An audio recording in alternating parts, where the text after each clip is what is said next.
செய்தி. சென்னை திருவொற்றியூரில் மீனவர்கள் சாலை மறியலில் ஈடுபட்டு வருகின்றனர். இது குறித்தான கூடுதல் விவரங்களோடு செய்தியாளர் பிரபு நம்மோடு இணைகிறார். பிரபு வணக்கம். இது குறித்தான மேலும் விவரங்கள்.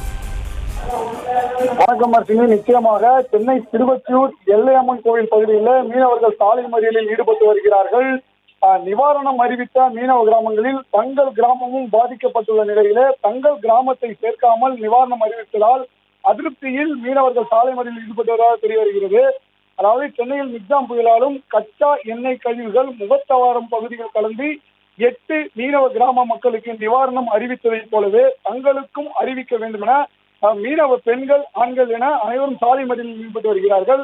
கடந்த 1ஆம் தேதியிலிருந்து புயல் காரணமாக தாங்களும் மீன்பிடித்தல் தொழிலுக்கு போகாமல் இருந்த நிலையிலே கச்சா எண்ணெய் கழிவுகளாலும் பாதிக்கப்பட்டுள்ளதாக கூறி திருச்சினாங்குப்பம் திருவொற்றியூர் தொகுதியை சேர்ந்த சுமார் 12க்கும் மேற்பட்ட மீனவ கிராமங்களான ஒண்டிக்குப்பம், நல்ல தண்ணி ஓடை குப்பம், திருவொற்றியூர் குப்பம், பலகை தொட்டி குப்பம், கேவிக்க குப்பம் என 13 மீனவ கிராமங்கள் இணைந்து சாலை மறியலில் ஈடுபட்டு வருகிறார்கள். இது பற்றி மீனவரிடம் கேட்டபோது தங்களுக்கும் நிவாரணம் அறிவிக்க வேண்டும், அந்த நிவாரணமானது சுமார் 50,000 ரூபாய்க்கு மேலாக இருக்க வேண்டும், வலைகளை புதுப்பித்து தர வேண்டும் என கூறி சாலை மறியலில் ஈடுபட்டு வருகிறார்கள்.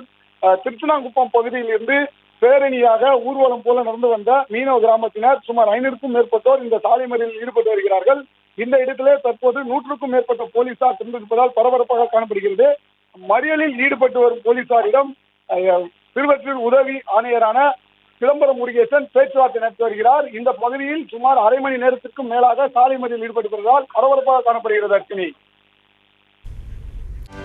செய்திகளை உடனுக்குடனும் துல்லியமாகவும் தெரிந்து கொள்ள சப்ஸ்கிரைப் பண்ணுங்க.